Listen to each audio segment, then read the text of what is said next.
ठीक है, ये एक्सरे ट्यूब का ही पार्ट 2 है ना। एक्सरे ट्यूब हमने पढ़ा था इससे पहले, तो उसका ये सेकंड पार्ट पढ़ रहे हैं। उसके अंदर जो टॉपिक है यहाँ पे दिया हुआ है लाइन फोकस प्रिंसिपल। काफ़ी इंपॉर्टेंट टॉपिक है, काफ़ी क्वेश्चंस पूछे जाते हैं, समझने में थोड़ा सा किसी किसी को मुश्किल होता है, बट बहुत इजी टॉपिक है, समझते हैं। ठीक है, पहले तो बेसिक बेसिक चीज़ों का हमें पता होना चाहिए। एक तो फोकल स्पॉट कौन सा पार्ट होता है। फोकल स्पॉट क्या होता है, एरिया ऑफ टारगेट या फिर एनोड का वो पार्ट, टारगेटेड पार्ट जहाँ पे इलेक्ट्रॉन हिट करते हैं। ठीक है, जैसे ये फोकल स्पॉट है, जो कैथोड होगा वहाँ से इलेक्ट्रॉन निकलते हैं और आके इसी फोकल स्पॉट पे हिट करते हैं। ठीक है, इतना हमें पता है।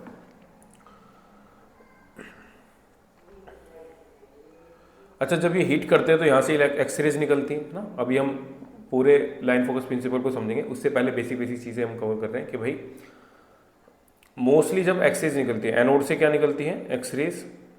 तो ये जो एक्सरेज निकलती है इस एनोड वाले पार्ट पे, एक्सरेज से भी ज़्यादा परसेंटेज किसकी होती है, 99% से भी ज़्यादा जो होती है एनर्जी, वो सिर्फ और सिर्फ किस में चली जाती है, हीट में, है ना। क्वेश्चन पूछा जाता है कितने परसेंट हीट में चली जाती है, सिर्फ इस एनोड को गर्म करने में ही इतनी एनर्जी चली जाती है। तो लिखा हुआ है कि most of the energy of electron is converted into heat, less than 1% convert into x-ray. वो 1% से भी कम जो एनर्जी है वो किस में कन्वर्ट होती है, एक्सरेज में। ठीक है, अगर मैं क्वेश्चन पूछूं तुमसे, जैसे मोस्टली को लोगों को ये तो पता होता है कि भाई 1% से कम, बट एग्जैक्ट अगर तुमसे पूछा जाए कि कितना होता है, ठीक है, 1% से कम बट एग्जैक्ट कितना, तो आंसर होगा 0.3। ठीक है, 0.3% ही एनर्जी है जो कि एक्सरेज में कन्वर्ट होती है, बल्कि मोस्टली जो एनर्जी है वो सिर्फ और सिर्फ हीट में ही चली जाती है, सिर्फ एनोड को गर्म करने में चली जाती है। ज़्यादातर एक्सरेज की जो एनर्जी है वो सिर्फ हीट में चली जाती है। अब यहाँ से हमारा थोड़ा लाइन फोकस प्रिंसिपल समझ में आने लगेगा। ठीक, कैसे कि भाई कंडीशन क्या है कि अगर मैं लार्ज फोकल स्पॉट साइज लेता हूँ और स्मॉल फोकल स्पॉट साइज लेता हूँ, ठीक है, तो उसके क्या तो एडवांटेजेस हैं, क्या डिसएडवांटेजेस हैं। अगर मैं लार्ज फोकल स्पॉट साइज लेता हूँ ना, एक फोकल स्पॉट साइज है बड़ा, ठीक है, ये बड़ा फोकल स्पॉट साइज है, और एक फोकल स्पॉट साइज है छोटा सा, ठीक है, ये। तो लार्ज फोकल स्पॉट में और स्मॉल फोकल स्पॉट में क्या फ़ायदा है कि देखो, लार्ज फोकल स्पॉट में लिखा हुआ है प्रोवाइड ग्रेटर हीट लोडिंग। इसका मतलब क्या है कि एक्सरेज जब प्रोड्यूस होगी यहाँ पे, या इलेक्ट्रॉन जब हिट कर रहे होंगे, तो ये हिस्सा गर्म भी होगा। अच्छा, गर्म होगा तो ये जो हिस्सा है, ये टारगेट वाला फोकल स्पॉट वाला, तो जितना ज़्यादा बड़ा हिस्सा होगा, है ना, उतना ही देर में गर्म होगा, या फिर एरिया जो है जब ज़्यादा बड़ा होगा तो हीट करने में उतना ही टाइम लगता है ना, हीट भी कम होगा। जबकि ये जो फोकल स्पॉट छोटा वाला है ये बहुत जल्दी गर्म हो जाएगा। तो अगर हम हीट लोडिंग की बात करें तो टॉलरेंस जो होगी, जो ज़्यादा बड़ा एरिया है ना, उसके अंदर हीट टॉलरेंस थोड़ी ज़्यादा होती है, जबकि ये जो छोटा एरिया है इसमें हीट टॉलरेंस कम होगी। ठीक है, इतनी चीज़ हमने समझी, ये हमें समझ में आया, प्रोवाइड ग्रेटर हीट लोडिंग। तो बड़े फोकल स्पॉट का साइज फ़ायदा ये है कि भाई जल्दी एक्सरे ट्यूब खराब नहीं होती। अगर बड़ा फोकल स्पॉट साइज होगा तो उसमें ये वाला जो हिस्सा होगा वो इतनी जल्दी खराब नहीं होगा, है ना, फोकल स्पॉट, क्योंकि हमने बड़ा रखा था, इलेक्ट्रॉन लगेंगे भी तो ज़्यादा एरिया पे लगेंगे। जबकि अगर मैं स्मॉल फोकल स्पॉट साइज लेता हूँ तो उसका फ़ायदा क्या है, उसका फ़ायदा है कि गिव गुड रेडियोग्राफिक डिटेल्स। कहने का मतलब क्या है, अगर मुझे डिटेल्स अच्छी चाहिए, स्पेशल रिजोल्यूशन अच्छा चाहिए। स्पेशल रिजोल्यूशन का मतलब क्या होता है, स्पेशल रिजोल्यूशन का मतलब तुम ऐसे समझो कि दो क्लोजली स्पेस स्ट्रक्चर, है ना, अगर आपस में सेपरेट दिख जाए, मतलब अलग अलग दिख जाए, तो उसको बोलते हैं हम कि उसका स्पेशल रिजोल्यूशन अच्छा है। फॉर एग्जांपल, कोई एक कैमरा लिया, ठीक है, जिसका मेगापिक्सल था 2 मेगापिक्सल, और एक था 10 मेगापिक्सल वाला कैमरा लिया, या फ़ोन, मोबाइल फ़ोन लिया, ठीक है, एक फ़ोटो इससे खींची 2 से, और एक खींची 10 वाले से, तो तुम्हारे हिसाब से रिजोल्यूशन किस में अच्छा आएगा, क्लियरिटी किस में आएगी, 10 वाले में। तो अब तुम कैसे समझे कि रिजोल्यूशन इसमें अच्छा था। जैसे कि अगर मान लो एक 2 मेगापिक्सल का कैमरा है, तुमने किसी पर्सन की, मान लो कोई फीमेल है ना, तो उसके चेहरे पे 2 पिंपल्स हैं, तो अगर उसके पिंपल्स क्लियरली विजिबल हो रहे हैं, है ना, वो कौन से में विजिबल होंगे, 10 वाले में, दोनों अलग अलग पिंपल दिखते हैं, तो उसका रिजोल्यूशन ज़्यादा है, जबकि 2 मेगापिक्सल में उसका चेहरा तो दिखाई देगा बट उसके फेस के ऊपर जो पिंपल्स है ना वो नहीं दिखाई देंगे, तो इसका रिजोल्यूशन क्या होगा, कम। तो कहने का मतलब ये कि 2 क्लोजली स्पेस, जो दोनों पास पास जो पिंपल थे चेहरे पे, वो 10 में तो दिख गए, रिजोल्यूशन जब अच्छा होता है तो वो क्लियरली दिख जाते हैं, जबकि 2 में नहीं दिखा। ठीक है, तो ये होता है रिजोल्यूशन। तो अगर तो एक तुमसे पूछे कि भाई स्पेशल रिजोल्यूशन होता क्या है, तो उसकी डेफिनेशन होती है 2 closely space structures can be visualize separately. 2 पास पास कोई स्ट्रक्चर रखे हुए हैं तो वो देखे जा सकते हैं अलग अलग, है ना, अलग अलग दिखाई दे जाए, तो स्पेशल रिजोल्यूशन अच्छा है। तो ये काम जब होता है जब हम small focal spot size use करते हैं, तो जो इमेज बनेगी ना एक्सरे की वो बहुत ही अच्छी बनती है ना, डिटेल्स उसमें अच्छी होती है, फाइन डिटेल्स, है ना। जैसे कि वो है, क्या बोलते हैं, अगर मुझे हेयर लाइन फ्रैक्चर देखना है तो वो ज़्यादा बेटर दिखेगा गुड रेडियोग्राफिक डिटेल में या फिर स्मॉल फोकल स्पॉट पे। तो हैंड वगैरह का जब हम एक्सरे करते हैं ना, तो उसमें small focal spot size use करते हैं, जबकि लार्ज कहाँ यूज़ करेंगे, लार्ज यूज़ करेंगे जैसे एब्डोमन, बड़ा एरिया जब हम एक्वायर करेंगे। ठीक है, तो ये इनके फ़ायदे हैं। तो भाई लार्ज फोकल स्पॉट साइज का अलग फ़ायदा है कि हीट लोडिंग अच्छी है, स्मॉल फोकल स्पॉट का अलग फ़ायदा है कि रेडियोग्राफिक क्वालिटी डिटेल्स जो हैं वो ज़्यादा अच्छी मिलती हैं। फिर दोनों में करें तो करें क्या, है ना, भाई छोटा रखूँ या बड़ा रखूँ। तो अगर मैं छोटा रख देता हूँ तो डिटेल अच्छी मिल जाएगी, बट हीट जो होगी वो ज़्यादा प्रोड्यूस होगी और ख़राब हो जाएगी एक्सरे ट्यूब। तो इसका एक सॉल्यूशन आया। सॉल्यूशन क्या आया, this problem is solve by line focus principle. Line focus principle होता क्या है, लाइन फोकस प्रिंसिपल में बस सिंपली एक्सरे ट्यूब को इस तरीके से डिज़ाइन किया गया कि उसमें जो एनोड है उसको एंगुलेट कर दिया। ठीक है, पहले जो फोकल स्पॉट था वो सीधा सीधा था। ठीक है, पहले जो फोकल स्पॉट था वो सीधा था, भाई ये लार्ज वाला हो गया और ये स्मॉल वाला हो गया, है ना। हमने क्या किया, इसको थोड़ा सा एंगुलेट कर दिया, एंगुलेट। ठीक है, एंगुलेट करने से क्या होगा कि ये एरिया जो रहेगा ये थोड़ा सा साइज में बड़ा हो जाएगा। ठीक है, फॉर एग्जांपल कैसे बड़ा होगा, जैसे कि तुम्हें पता होगा कि मान लेते हैं ये वाले जो साइड है ये फोकल स्पॉट है ना, ये वाला। ठीक है, पहले जो फोकल स्पॉट था वो इस वाली लाइन पे था। ठीक है, सीधा होता था पहले फोकल स्पॉट, बट सीधा ना होके वो कहाँ हो गया अब इस वाली तरफ, इस तरीके से एंगुलेटेड। और तुम्हें पता है कि अगर डिस्टेंस की बात करें या हाइट लेंथ की बात करें तो जो डायगोनल वाला पार्ट होता है ना, डायगोनल जो होती है वो डिस्टेंस इन दोनों से बड़ी होती है, परपेंडिकुलर और बेस से। तो ये वाली जो लंबाई होगी ये थोड़ी बढ़ जाएगी, एरिया इसका बढ़ जाएगा, फोकल स्पॉट साइज थोड़ा बढ़ा हुआ नजर आएगा। बट साथ ही साथ जब इस फोकल स्पॉट से, मैं मान लेता हूँ इस तरीके से हमने बना दिया ये, ठीक है, इस फोकल स्पॉट से जब एक्से निकलेंगी, है ना, तो मैं मान लेता हूँ इमेजिनरी, है ना, मैंने नीचे लाइन ड्रॉ करी और इमेजिनरी एक ये पॉइंट आ गया। तो ये जो इमेजिनरी एरिया बन के आ रहा है नीचे, है ना, ये कैसा है साइज में फोकल स्पॉट का, ये छोटा है, ये स्मॉल है। ठीक है, ये कैसा है, छोटा। तो फोकस स्पॉट साइज जो इमेजिनरी वाला है वो कैसा आ गया, छोटा भी आ गया, और ये जो बड़ा वाला एंगुलेट हमने किया था इसका साइज भी बढ़ गया। तो इससे प्रॉब्लम रिजोल्व हो जाती है। कहने का मतलब क्या है, ये यहाँ पे एक्चुअल फोकल स्पॉट साइज नहीं है, ये हमने इमेजिनरी माना है। इमेजिनरी क्यों, क्योंकि मैंने अभी तुम्हें हाथ से ड्रॉ करके दिखाया। क्या तुम्हें ये दिखाई देगा, नीचे वाला जो फोकल स्पॉट है ये तो नहीं दिखाई देगा ना, एक्सरेज जो है वो तो तुम्हें दिखाई नहीं देगी। तो ये कैसा है, इमेजिनरी। ठीक है, इसको हम इफेक्टिव भी बोलते हैं, एक इफेक्टिव फोकल स्पॉट। ठीक है, तो जो नीचे बनेगा, अभी इसको और थोड़ा क्लियर अभी आगे नेक्स्ट पेज पे पढ़ते हैं।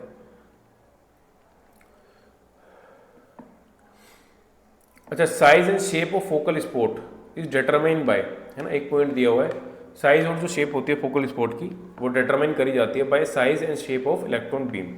यानी कि कितना बड़ा मैं यहाँ पे फोकल स्पॉट साइज रखूँगा वो डिपेंड करेगा कि इलेक्ट्रॉन बीम की साइज और शेप क्या है, कि भाई एक थोड़े से ही एरिया में इलेक्ट्रॉन्स आ रहे हैं या फिर ज़्यादा इलेक्ट्रॉन्स आ रहे हैं, है ना। बीम का साइज़ क्या है, ये बीम का साइज़ होगा कितना, है ना। तो इलेक्ट्रॉन के बीम के साइज़ पे डिपेंड करता है कि भाई इसका साइज़ कैसा बनाया जाएगा। अब इसका समझाया हुआ है अच्छे से यहाँ पे।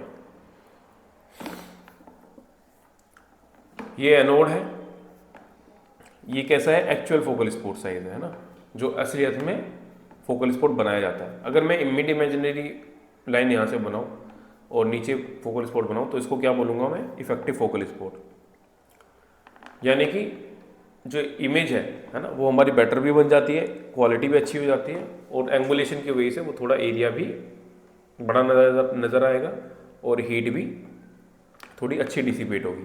तो हमारे यहाँ दोनों काम हो गए। तो ये जो डिज़ाइन बनाया कि हमने एक्से ट्यूब के जो एनोड है उसी को एंगुलेट कर दिया, इसी को हम बोलते हैं लाइन फोकस प्रिंसिपल। ये एक तरीके का डिज़ाइन है जिसमें हमने एक्से ट्यूब का जो एनोड था वो सीधा ना होके हमने क्या कर दिया, एंगुलेट कर दिया। अब ये जब एंगुलेट कर दिया तो इससे हमारा हीट का और रिजोल्यूशन का दोनों ही सॉल्यूशन हमारे रिजोल्व हो गए, मतलब दोनों ही प्रॉब्लम हमारे रिजोल्व हो गई। ठीक है, तो इनमें आपस में रिलेशन क्या होता है इन दोनों में, तो एक ऊपर फॉर्मूला दिया हुआ है, इफेक्टिव फोकल लेंथ या फिर spot size is equals to actual focal length या actual focal spot size multiply by sine theta, है ना। ये कितना एंगल होगा, ये थीटा बोलेंगे इसको। भाई तुमने इसको ऐसे एंगुलेट किया तो ये कितना एंगल पे एंगुलेट किया, है ना, तो इसको हम क्या बोलते हैं, थीटा। तो साइन थीटा की मल्टीप्लाई कर देते हैं तो इससे रिलेशन आ जाता है। तो ये चीज़ यहाँ पे अलग से लिखी हुई है कि ये मोस्ट इंपॉर्टेंट टॉपिक है ना, आता है एग्जाम में, तो ध्यान रखना। इफेक्टिव फोकल स्पॉट या फिर प्रोजेक्टिव फोकल स्पॉट भी बोल सकते हैं, क्योंकि नीचे प्रोजेक्ट करा ना, एक्सरे बीम ने नीचे बनाया, ठीक है, इमेजिनरी हमने माना है। तो साइन एंगल ऑफ एनोड के डायरेक्टली प्रोपोर्शन, है ना, हम इस तरीके से भी बोल सकते हैं कि भाई कितना तुम्हारा एंगल होगा, जितना एंगल होगा उतना ही इफेक्टिव फोकल स्पॉट का साइज होगा।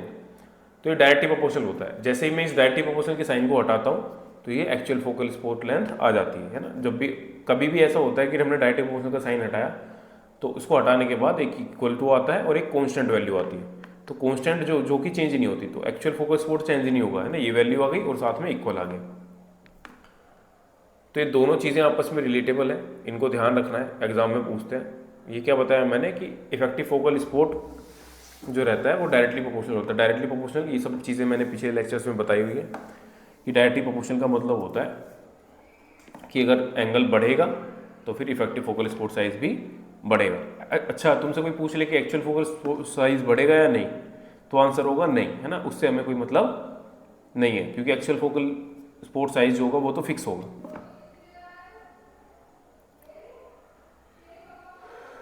ये जो एनोड एंगल मैंने अभी बताया तुमको, तो एनोड एंगल कितना होता है, उसकी रेंज कितनी होती है ना। ये जो एनोड एंगल है इसको हम एनोड एंगल बोलते हैं। इसकी रेंज कितनी होती है, कितना एंगुलेट करा जाता है, तो 7 से 20 डिग्री, है ना। ये एम्स के एग्जाम में पूछा गया था, क्वेश्चन आया हुआ है एग्जाम में कि भाई 7 से 20 डिग्री तक एनोड एंगल रखा जाता है। और मोस्टली जो प्रीफर करते हैं, है ना, होने को 7 से 20 में हो सकता है, बट मोस्टली प्रीफर कितना करा जाता है, 12 से 15। एंगुलेशन जो हमने दिया उससे क्या होगा, cause the apparent focal spot size appear small. जैसे मैंने उसको एंगुलेशन दिया इस तरीके से, तो जो मैं अपेरेंट नीचे बनाऊंगा इसका तो साइज हमेशा स्मॉल आएगा, है ना, अगर सीधा सीधा लाइन खींच के बनाता हूँ नीचे की तरफ तब, ठीक है। तो जो भी एक्चुअल फोकल स्पॉट होगा उसके कंपैरिजन में नीचे जब हम बनाएंगे स्ट्रेट लाइन में, है ना, तब तो उसका साइज जो होगा वो कैसा आता है, छोटा। ये क्वेश्चन पूछा भी जाता है कि जो अपेरेंट फोकल स्पॉट है जो नीचे की तरफ बना, अपेरेंट मतलब जो दिखाई देगा, है ना, एक्से ट्यूब पे, उस पे फिल्म पे, बट हमें नहीं दिखाई देगा, है ना। तो अपेरेंट फोकल स्पॉट या फिर इफेक्टिव फोकल स्पॉट या फिर प्रोजेक्टेड फोकल स्पॉट, तीनों का मतलब सेम है। जो नीचे बन रहा है इसी को हम बोलते हैं अफेक्टिव भी, है ना, और अपेरेंट भी और प्रोजेक्टेड भी।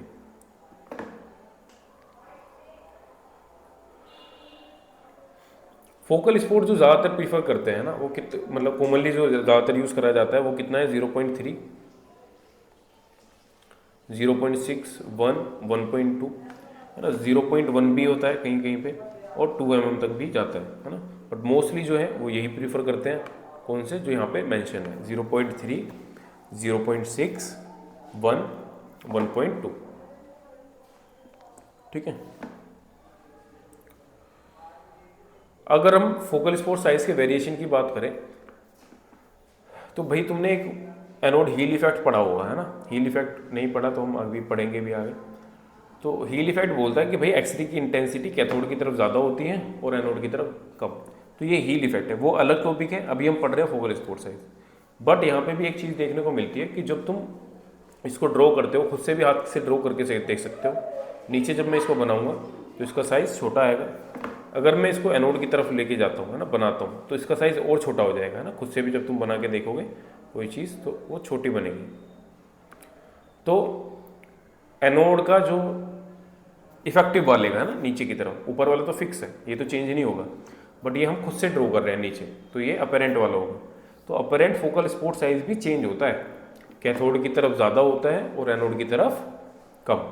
देख सकते हो, और खुद से भी बनाओगे तो भी इसका साइज़ तुम्हें बड़ा बन के मिलेगा। तो ये चीज़ ध्यान रखनी है ना। किसी एग्जाम में पूछा है, अभी तक नहीं पूछा बट अच्छा क्वेश्चन बनता है कि फोकल स्पोर्ट साइज का भी वेरिएशन होता है, कैथोड की तरफ ज़्यादा और एनोड की तरफ कम।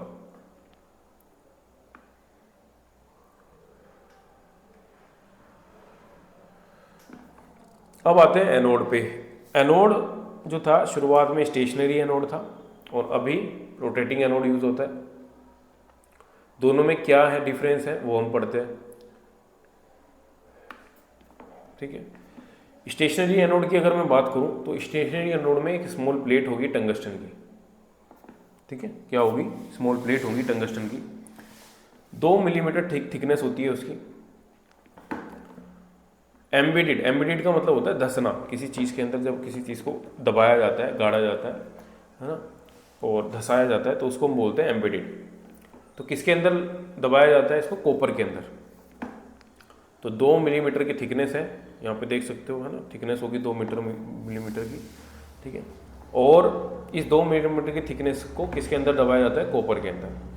वजह क्या है, टंगस्टन के साथ में कॉपर हमने क्यों लिया, क्योंकि कॉपर जो है ना वो बेटर हीट कंडक्टर होता है ना, हीट को अच्छा फैला देता है, तो वो टंगस्टन पे हीट इकट्ठा नहीं होने देगा। ठीक है, तो ये रीज़न होता है इसका। ये जो प्लेट देखी तुमने टंगस्टन की, है ना, तो वो कैसी है साइज़ में, या तो स्क्वायर हो सकती है या फिर रेक्टेंगुलर हो सकती है, 2 तरीके के साइज हो सकते हैं इसके।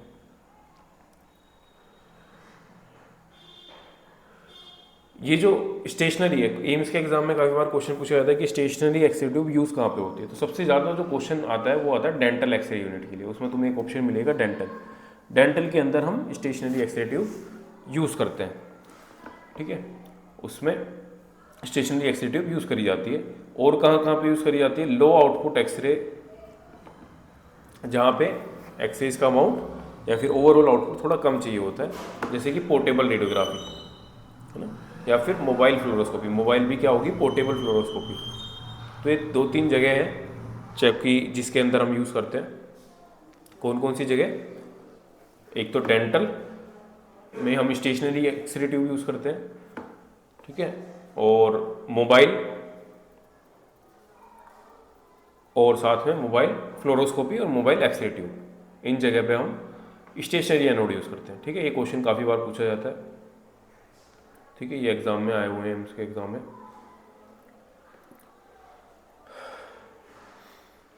Next, good material for absorption, है ना, heat and rapid dissipation of heat. हमने टंगस्टन क्यों यूज़ किया, क्योंकि वो गुड मटेरियल है एब्जॉर्प्शन के लिए और डिसिपेशन के लिए। बट नेक्स्ट पॉइंट में लिखा हुआ है कि कॉपर को जो है वो और ज़्यादा बेटर हीट डिसिपेशन करता है।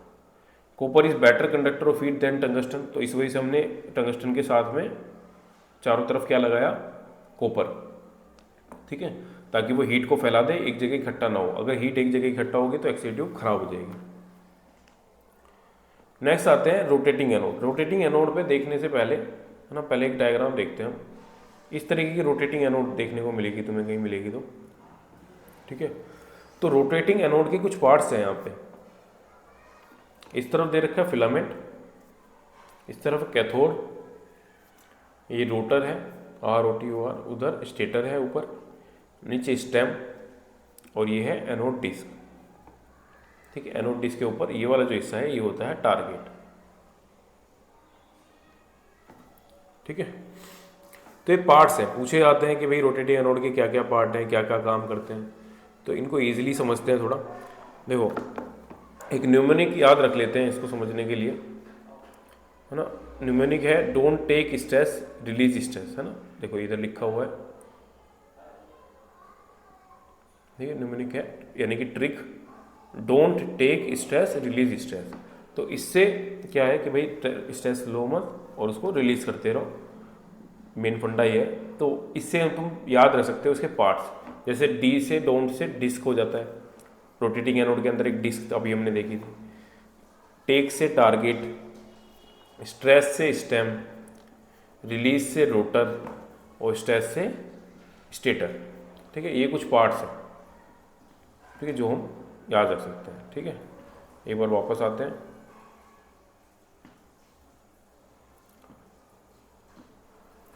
ठीक है, ये मैंने बताया था, डोंट से डिस्क, टेक से टारगेट होगा यहाँ पे एक, ठीक है, जहाँ पे इलेक्ट्रॉन हिट करते हैं ये टारगेट होता है। डोंट टेक स्ट्रेस, स्ट्रेस से स्टेटर, है ना। रिलीज से रोटर, है, release stress, don't take stress, release stress, है ना। रिलीज से रोटर हो गया और स्ट्रेस से लास्ट में एक स्टेम आ जाता है। तो ये कुछ पार्ट्स हैं जो कि याद रख सकते हो तुम, है ना। साथ में इसमें एक कैथोड और याद रखना होगा, don't take stress release stress, अलग से इसमें कैथोड और याद रख लेना। तो ये तुम्हारा न्यूमोनिक कंप्लीट हो जाता है कि कैथोड किस तरफ होता है, ये तुम्हें दिख रहा है जिसमें फिलामेंट भी पार्ट है।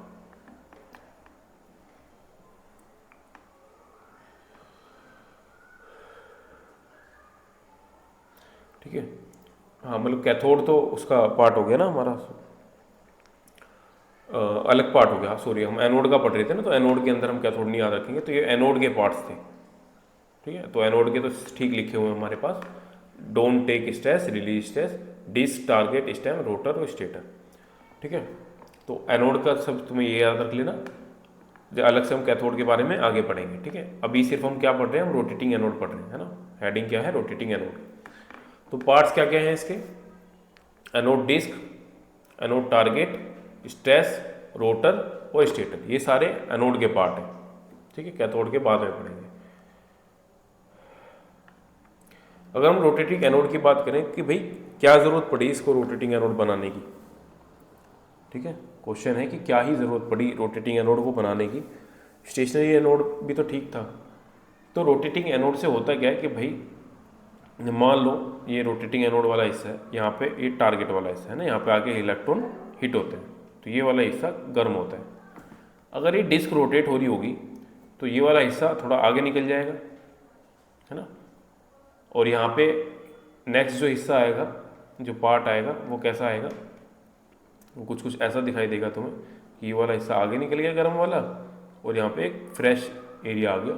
अब ये भी हम इलेक्ट्रॉन से हिट कर सकते हैं और ये धीरे धीरे जाके गर्म होगा। यानी कि एक जगह पर्टिकुलरली कोई पार्ट गर्म नहीं हो रहा है ना, ये बार बार घूम रही है, तो इससे एक्सरे ट्यूब जल्दी खराब नहीं होती है और हीट को बहुत ज़्यादा टॉलरेट करा जा सकता है। तो लिखा हुआ है with stand the heat generated by the large exposure.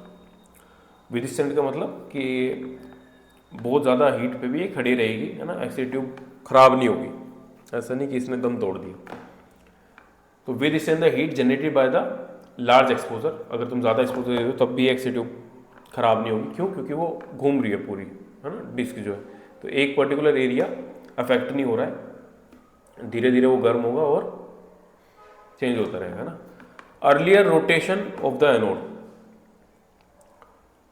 है ना, रोटेशन जो थी एनोड की, शुरुआत में जब ये रोटेशन होनी शुरू हुई थी, जब एक्सरे ट्यूब आई थी, तो रोटेशन कितना होता था, कितनी देर, मतलब कितने घूमती थी वो, 1 मिनट के अंदर 3600 से 3000, है ना, 3600 से 3000 एक बारी में वो घूम जाती थी जो रोटेटिंग एनोड थी। तो इतना इसका रोटेशन है। जबकि जो मॉडर्न एक्स-रे ट्यूब है ना, इसके अंदर रोटेशन कितना है, 9000 से 10,000। तो क्वेश्चन पूछा जाता है एग्जाम में कि अर्लियर रोटेशन कितनी थी, 3600 से 3000, और जो मॉडर्न एक्स-रे ट्यूब है ना अभी के टाइम पे जो यूज़ करते हैं उसकी 9000 से 10,000 रोटेशन है, काफ़ी ज़्यादा है। ठीक है,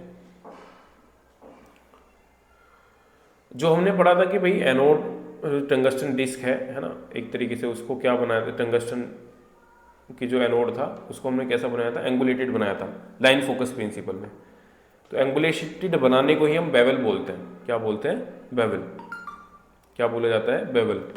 जैसे तुमने देखा भी होगा कोई सुई होती है ना, उसका पार्ट जो रहता है ना आगे वाला वो बड़ा शार्प रहता है ना, इसको हम बेवल बोलते हैं।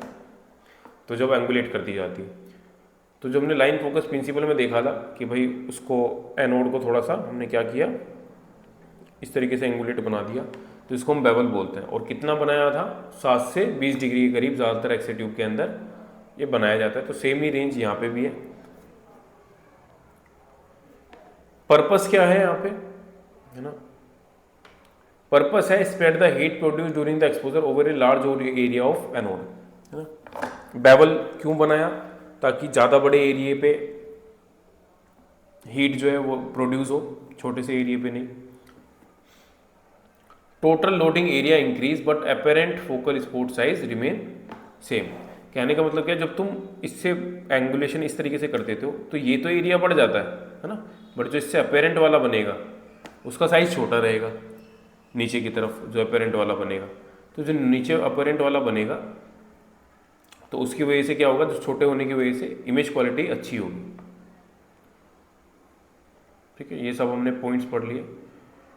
ठीक है, इनकी लोकेशन भी देख लो, स्टेटर कहाँ होता है, स्टेटर थोड़ा बाहर की तरफ है, रोटर अंदर की तरफ है, इस डिस्क को घुमाने का काम करता है। और डिस्क और रोटर के बीच का एक कनेक्शन है ना, डिस्क और रोटर के बीचों बीच क्या लगा हुआ है, एक स्टेम। ठीक है, एक तना, स्टेम का मतलब तना, जो कि दोनों को जोड़ के रखता है। ये किस किस नेचर की बनी होती है ना, ये सब चीज़ें हम अभी कवर करेंगे।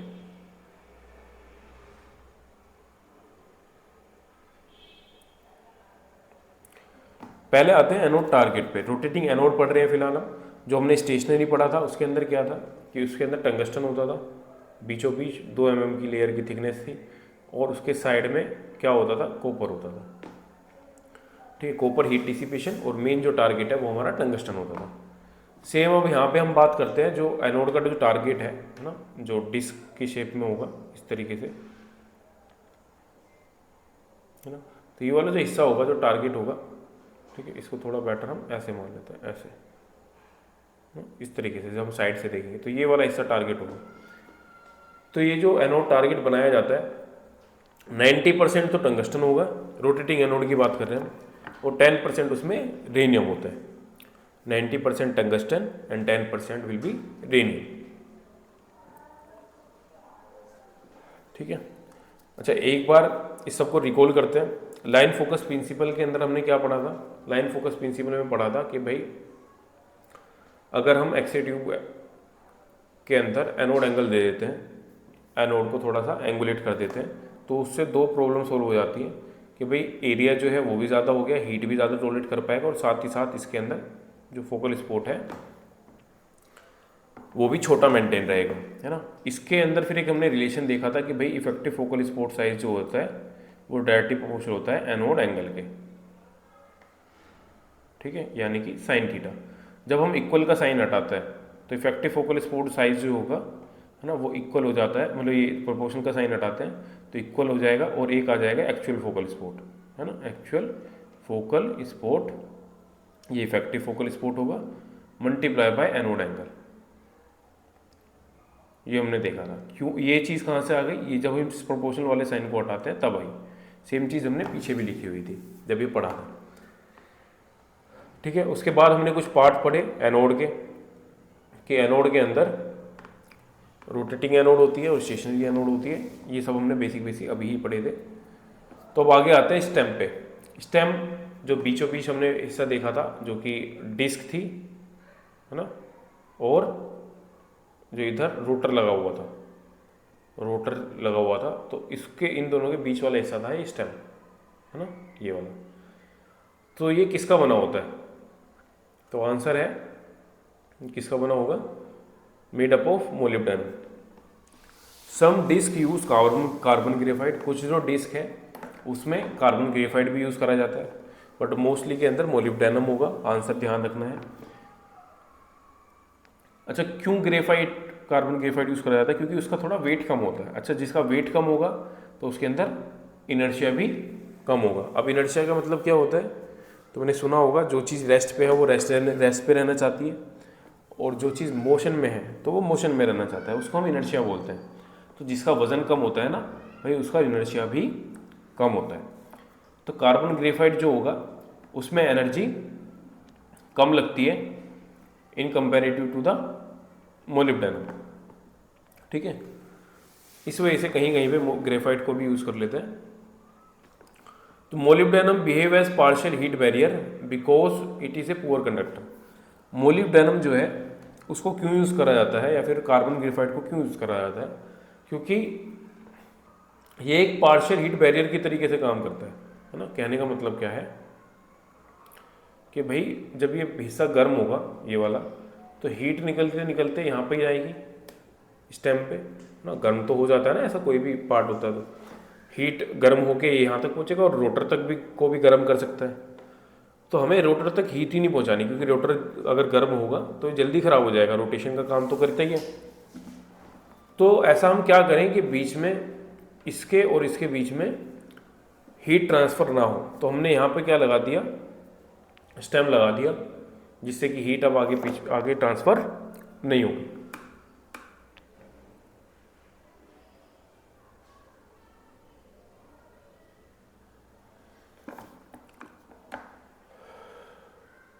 ठीक है, इसके बाद तो एक कैसा काम करता है, पार्शियल हीट बैरियर, यानी कि एक तरीके से थोड़ी देर टाइम के लिए हम इसको पार्शियल हीट बैरियर मान लेते हैं कि हीट आगे ट्रांसफ़र नहीं होने देगा, तो रुकावट की तरीके से रहेगा। और क्यों होता है ये पार्शियल हीट बैरियर, क्योंकि ये पुअर कंडक्टर होता है, इसमें हीट ट्रांसफ़र नहीं होती। जितनी ज़्यादा लेंथ तुम रखोगे, है ना, जितना ज़्यादा तुम लेंथ रखोगे उतना ही ज़्यादा इनर्शिया बढ़ेगा, भारीपन पड़ेगा एक्सीलरेटिव के ऊपर, घूमने के ऊपर।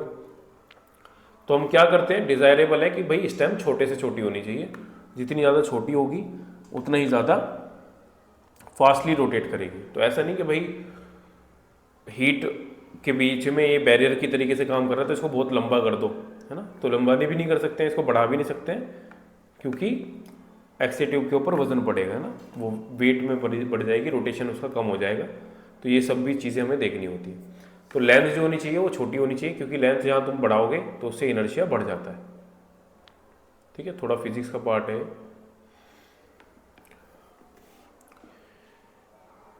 ताकि स्पीड थोड़ी ज़्यादा तेज रहे, है ना, जो डिस्क है, जो एनोड डिस्क है, ये ज़्यादा तेज घूमती रहे, उसके लिए हम क्या क्या चीज़ें कर सकते हैं, है ना। उसमें लिखा हुआ है लेंथ ऑफ एनोड स्टेम, पहली चीज़ तो शॉर्ट रखेंगे, लंबाई जो होगी स्टेम की वो छोटी रखनी है। Next, 2 sets of bearing place far apart, 2 bearing थोड़ी डिस्टेंस पे रखे जाएंगे। बियरिंग से क्या होगा, वो फास्टली घूमती है ना। बियरिंग जो होते हैं वो रोटेशन के काम आते हैं, तुमने देखे होंगे पहियों के अंदर लगे होते हैं। दूसरा, decrease weight of anode, anode का तुम्हें वजन भी कम रखना है। अगर वजन कम होगा तो बहुत तेज़ी से डिस्क घूमेगी, और डिस्क घूमने की वजह से क्या होगा कि एक स्पेसिफिक एरिया खराब नहीं होगा हीट की वजह से। ठीक है, इसी वजह से हमने रोटेशन एक्सीलरेटिव या रोटेटिंग एनोड यूज़ किया। अब जो रोटेशन है ना, रोटेशन को पावर कहाँ से दी जाती है ना, मतलब जो रोटेशन होगा,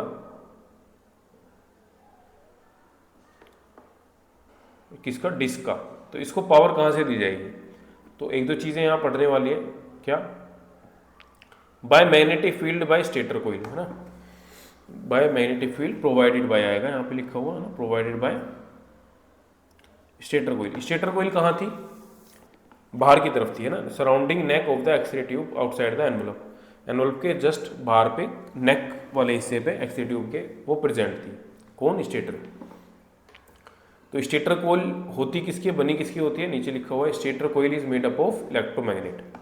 तो इलेक्ट्रोमैग्नेट का तो काम ही ये होता है इंडक्शन कराना, है ना। इलेक्ट्रोमैग्नेटिक इंडक्शन तुमने नाम सुना होगा, भाई इलेक्ट्रिकल सप्लाई से मैग्नेटिक फील्ड इंडक्शन हो जाती है, तो ये घुमाने का काम करती है।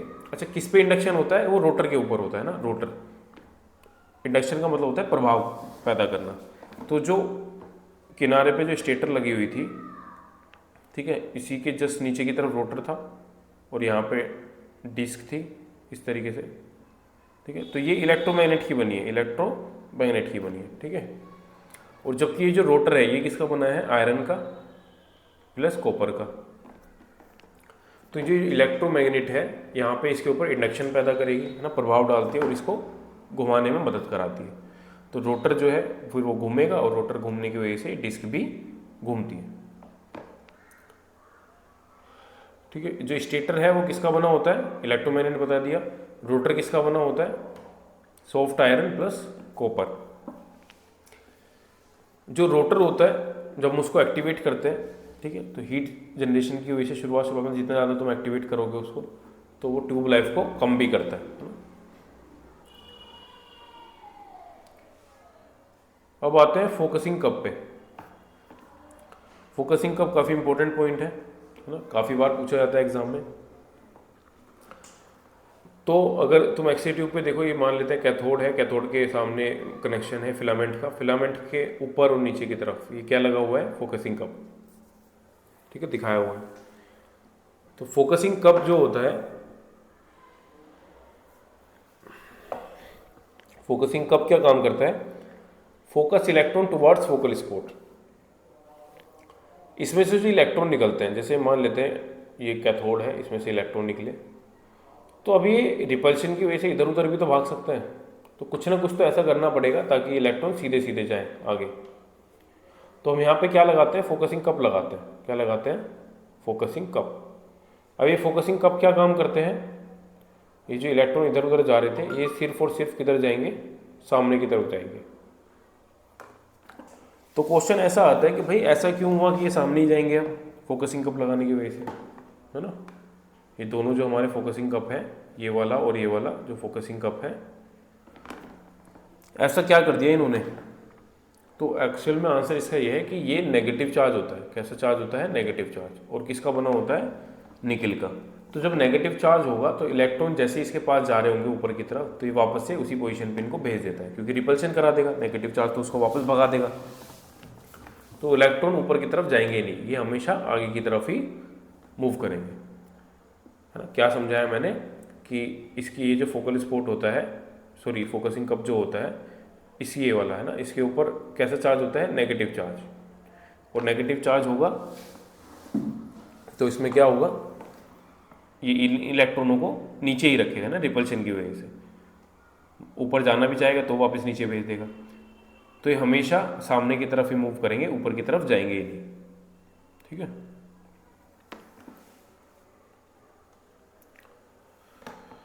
तो फोकसिंग कप का क्या क्या होता है? Focus electron towards focal spot. ये किसका बना होता है? मेड अप ऑफ निकल, सराउंड्स द फिलामेंट, ठीक है। ये निकल का बना होता है, ये ध्यान रखना, क्वेश्चन AHA मार्क्ड है, हमेशा आता है एग्जाम में। ये फिलामेंट को सराउंड करता है। इलेक्ट्रिकली चार्ज कैसा बताया था? नेगेटिव, रिलेटेड टू फिलामेंट, है ना, फिलामेंट के रिस्पेक्ट में ये नेगेटिव चार्ज होगा। अगर हम इसके काम कैसे करता है, जैसे मैंने समझाया वैसे, अगर मैं इस पर वोल्टेज बढ़ाता हूँ तो ये क्या करेगा? इलेक्ट्रॉन को और पास लेके आएगा, ऊपर की तरफ नहीं जाएगा, इलेक्ट्रॉन पास पास आ जाएंगे इसके अंदर। और फिलामेंट में act like a switch to turn the tube current on and off. अगर बहुत ही ज़्यादा पास आ गए, मान लो तुमने ये वोल्टेज बहुत ज़्यादा बढ़ा दी, है ना, ये था तुम्हारा, है ना, ये इलेक्ट्रॉन है और इसके ऊपर लगा हुआ है, मान लेते हैं ये फोकसिंग कप, है ना, ये फोकसिंग कप है, ऊपर भी नीचे भी। अगर तुम इस पर बहुत ही ज़्यादा चार्ज बढ़ा दो, नेगेटिव चार्ज बढ़ा दो, वोल्टेज बढ़ा दो, तो ये इन इलेक्ट्रॉन को इतना तेज़ी से रिपेल करेगा कि ये इलेक्ट्रॉन आगे जा ही नहीं पाएंगे और एक्सरेज का एमिशन बंद भी हो जाता है।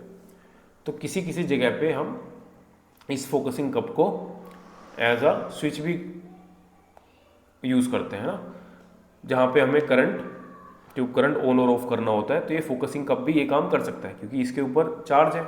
बंद करना चाहेगा, इलेक्ट्रॉन को दबा देगा, बिल्कुल आगे की तरफ मूव भी नहीं करा पाएगा, रिपल्शन तो कराते ही है। तो फोकसिंग कब स्विच की तरीके से भी काम करता है, इसको भी हम आगे पढ़ेंगे। अब कुछ इंपॉर्टेंट पॉइंट दिए हुए हैं जो कि एग्जाम में पूछे जाते हैं, तो यहाँ पे हम अलग से लिए, कुछ छूट गए होंगे तो वो हमने ऐड ऑन कर दिए। इलेक्ट्रिक प्रेशर किस में मेज़र करा जाता है, वोल्ट में, है ना, ये अच्छा पॉइंट बनता है। इलेक्ट्रिक प्रेशर किस में मेज़र करते हैं हम, वोल्ट में। फॉर एग्जांपल इलेक्ट्रिक प्रेशर के मतलब क्या है, जैसे मान लो कोई वायर है, उसमें इलेक्ट्रॉन है, ये फ्लो करना चाहता है, ठीक है, ये जब भी फ्लो करेगा जब इसमें वोल्टेज क्या होगी, मान लेते हैं इधर 30 वोल्ट है, इधर 40 वोल्ट है, तो ये किधर से किधर मूव करेगा, 30 से 40 की तरफ। तो अगर ये वोल्टेज ना होती या फिर इक्वल होती, ये 30 होती मान लेते हैं, तो क्या ये इलेक्ट्रॉन आगे मूव करता, तो आंसर होगा नहीं, इसमें इलेक्ट्रिक प्रेशर बनता ही नहीं। इलेक्ट्रिक प्रेशर का मतलब क्या है, इलेक्ट्रॉन के ऊपर प्रेशर बन के आगे मूव करे।